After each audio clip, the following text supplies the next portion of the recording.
Getting into arguments with a narcissist? Is it possible to win? In this video, I'm going to show you how. Keep watching.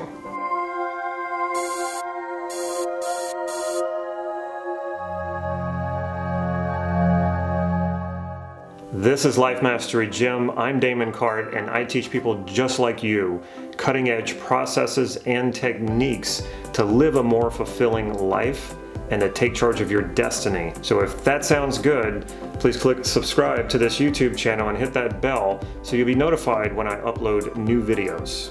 I've been practicing and teaching Neuro Linguistic Programming for years, and in that time I've gotten into many arguments, debates, and even negotiations with all kinds of people, including narcissists. By the end of this video, you will be much better equipped to deal with a narcissist so that you can come out ahead. And make sure you stay tuned to the end of this video because I'm going to show you a way to take this even deeper to really take your communication to the next level with some free training. When people ask me how to deal with a narcissist, my answer is usually you don't. Just get away from them. They're not worth your time and spending any time around them. They're just going to constantly keep trying to take advantage of you and if nothing else make you feel bad.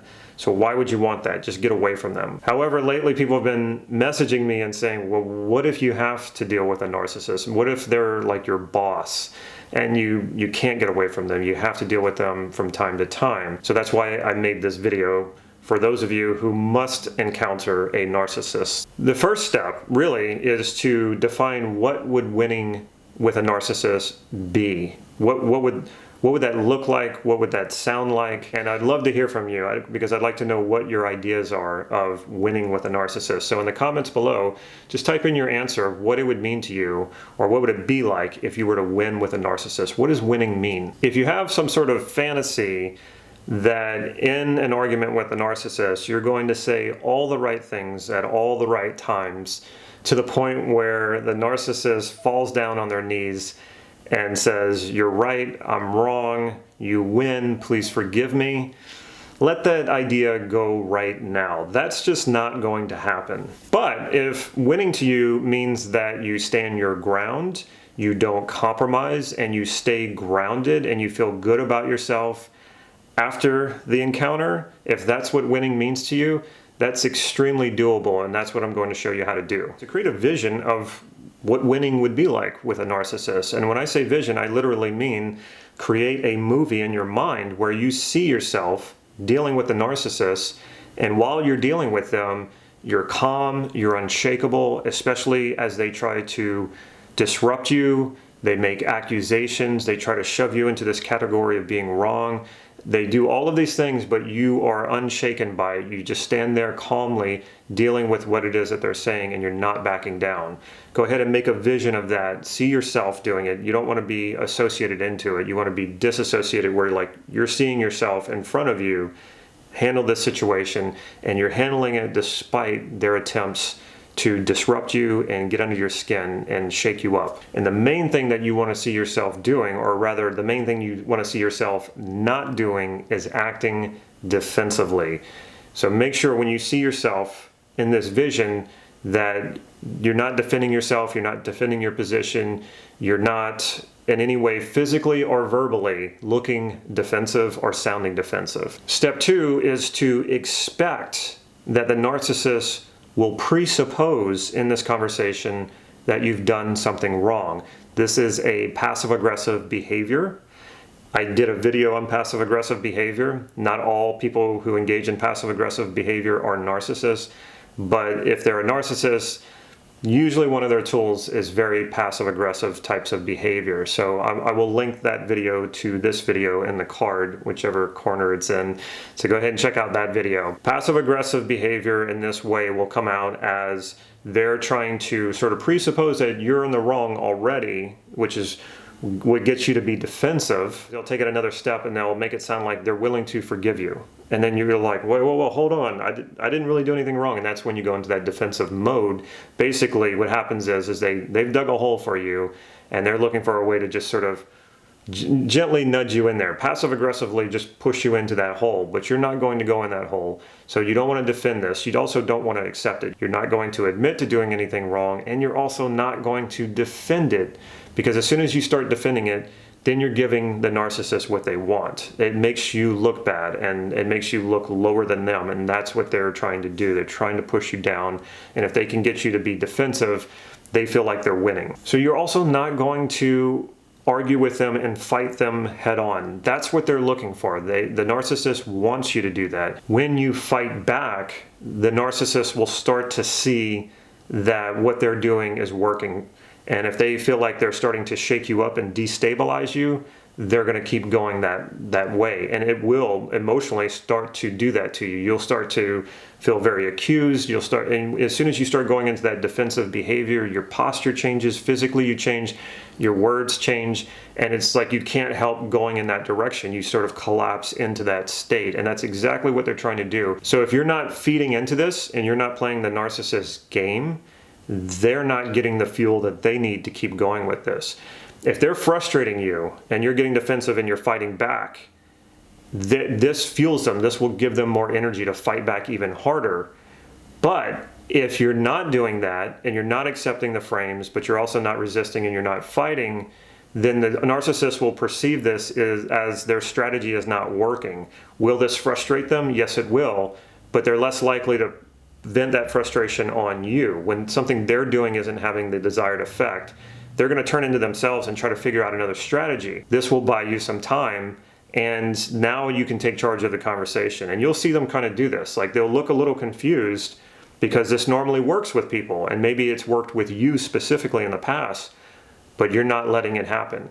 And so they get a little bit confused, and they might even put their head down, or any of the signs, the nonverbals that indicate that they're going inside themselves and trying to think and trying to sort this out. Like I said, this is a great time to take charge of the conversation, and their frustration is not directed at you at this point. Now, if you were fighting them and you were pushing against them and resisting, then they're going to direct that frustration, they're going to direct that energy back at you. And so you're not giving them anything right now. So there's really two ways to deal with this. One thing you want to keep in mind is that a narcissist has a very weak sense of self. Now, this goes contrary to what a lot of people think. A lot of people think that a narcissist has a very strong sense of self, and that's what makes them arrogant, confident, or conceited. But no, it's the exact opposite. They have a very weak sense of self, and they're constantly looking externally to validate that. And one way that they do it is by making themselves feel superior to others. They can't validate their own self-worth, so they will push other people down. They'll make other people look bad, which makes them look good, or makes them look superior in the eyes of others, and so this makes them feel strong. But they are chained to that validation, that external validation, because they can't self-validate. So what this means is that narcissists are extremely susceptible to flattery. It's not just any flattery. You need to find what it is that they get really flattered by. And if you know this person, then you should have some clues as to what that is. So you can try flattering them, but if it's not the right thing that they're looking for, it might not work. But if you know they're very proud of something, if it's your boss and they're very proud of like the sales numbers, so they take credit for that, even though they're not the ones selling, they will often try to take credit for things that they didn't actually do. So if they're very proud of that, then you'd want to shift to that area and flatter them on it. For a lot of you, you're going to say, there's no way.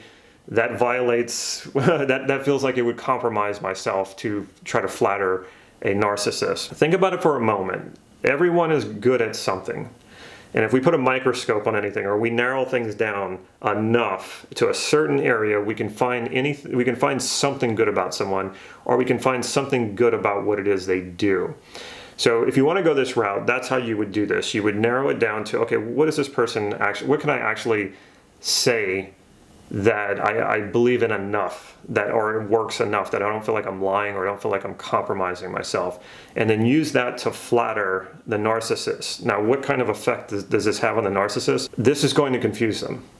So what happens is because they look externally for validation, and now you're giving them that validation. In their minds, they have to say, okay, that person has to be right, because they're saying the things that I believe are right. So now that person is right. And so if that person is right now, then I can't make them wrong. So in other words, they will stop fighting with you. They will stop trying to make you look wrong, because now they have to believe what it is you're saying, because what you're saying validates them, and this is what they want ultimately. So in other words, if the narcissist tries to make you wrong at this point, they're also making wrong how you were validating them. They also are saying that you're wrong, so therefore you'd have to be wrong about the validation that you've given them. You'd have to be wrong about the compliments you're giving them. Now, I can't tell you exactly how it's going to go with every narcissist, but a lot of times you could flip a narcissist that way and suddenly get them on your side. That's one way. The other way would be they get kind of confused and maybe they don't accept this. Maybe they go, I'm not gonna, I still need them to be wrong. That's more powerful. Okay. So what you've done again, though, is you've confused them and you've bought yourself some time. If the flattery option isn't working for you, or you don't want to make it work because it feels like you would compromise yourself to go there, the other option is to go meta to the situation and just start calling out their devices and their strategies. So you could say things like, well, I think what you're saying is that you need me to be wrong. And I think that's what you're really looking for. You want me to admit that I'm wrong or say that I'm sorry. And I'm just curious, would that actually make you feel better if I said that? And the way to do this is, again, not resisting, not defending, not fighting, but like you've stepped out of the conversation and you're observing it from a distance. And now you're commenting on it, or you're meta-commenting on it. You want to say this in almost like a therapist's tone. You want to be soft and gentle about this, almost like you care about them. And this is going to turn everything on a dime. This is going to turn this conversation into a 180. You want to keep calling out whatever strategies they're using. They're going to try to shove you into a category of being wrong. They're going to try to shove you into a category of being inferior to them.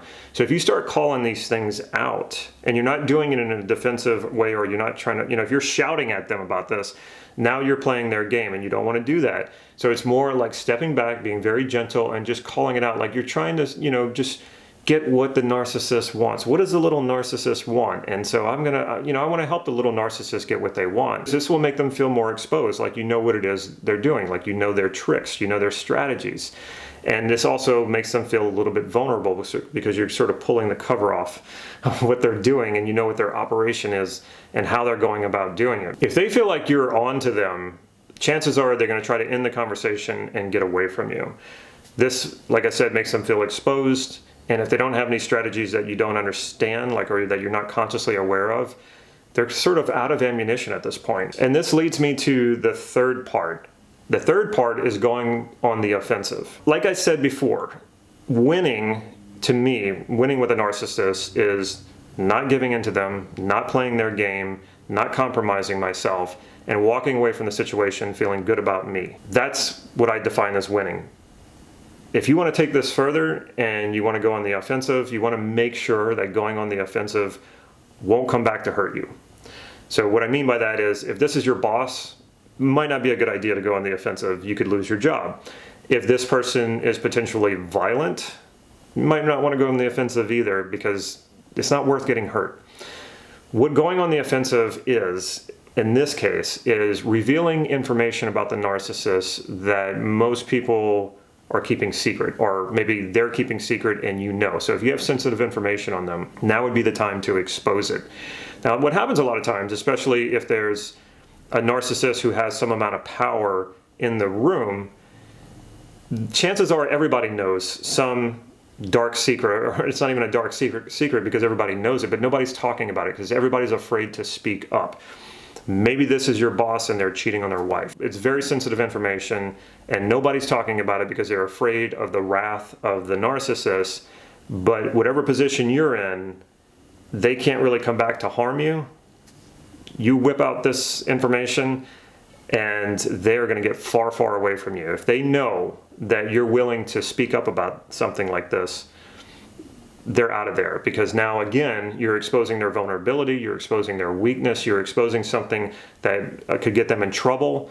So it's pretty much done. If you start just letting those words out, like, well, I know this, or this, this sounds like you're saying this because you're hiding whatever it is, this is going to shake them up, and they will likely just get away from you as fast as possible. I want to caution you again, make sure You've thought this thing through before you go on the offensive. If it can come back to hurt you, if they can come back to harm you, if they can get back at you, remember, narcissists tend to be very passive aggressive. They're not going to let this go. They're probably going to come back to harm you somehow, unless you're in a situation where they can't.